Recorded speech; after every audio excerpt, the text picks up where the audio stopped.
Perhaps the biggest misconception about hair transplantation is that people will know you had it done. I think that's the biggest concern, and I think everybody rightly has that fear. I'm going to do something to myself that's going to permanently alter my appearance. I hope it looks good. I hope no one knows I've done it. It's not something that people are going to advertise about themselves. They're going to feel good within themselves that they've done something to give themselves a more youthful appearance. The consultation was really clear, and I tend to be a talker, and you tend to be very pleasant about listening to me. Because, you have your concerns about, I mean, it is surgery, but you think, how bad is this going to be? And everything he told me to expect is what happened.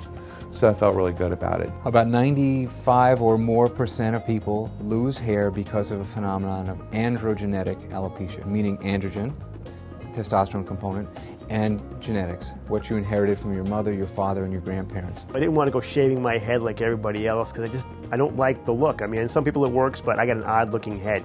I look more like a toe. So I said, no, let me see about getting my hair done and actually having replaced and having hair that I can actually grow and wash and cut. The way the technique is done today is single follicles are transplanted one by one by one, so no one identifies that you've had a procedure. It can restore a much more youthful appearance. Studies have suggested that there's a 10 to 12 year differentiation when you compare a person with significant hair loss versus someone who's restored their hairline. I got exactly what I asked for.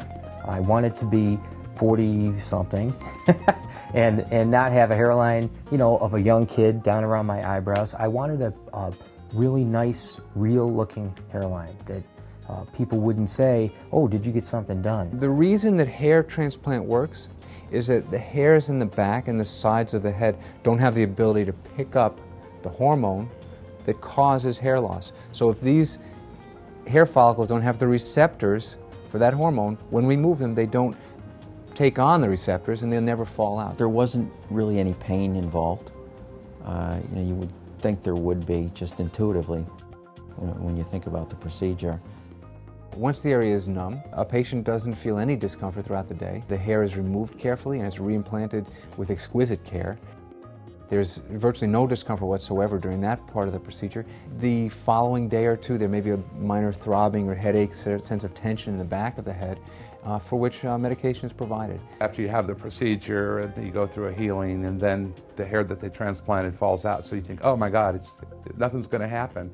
And then after a little bit of time, all of a sudden you start getting this little bit of, like a little mini crew cut. It feels pretty amazing. Throughout the early couple of months, it was kind of like having chia head, I'm like, look, I planted the seeds and now it's growing. And it was really exciting to watch it starting to grow. I get out of the shower, I brush my hair like that with my hands, and I'm done.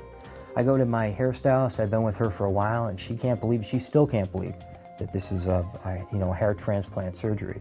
This is a very unique niche of surgery. And there are very few physicians that are qualified to perform this, and they do it on a regular basis. This is not something one dabbles in part-time procedure as a hair transplant doctor. This is a full-time passion for me, and I think my work shows that passion. My patients are satisfied.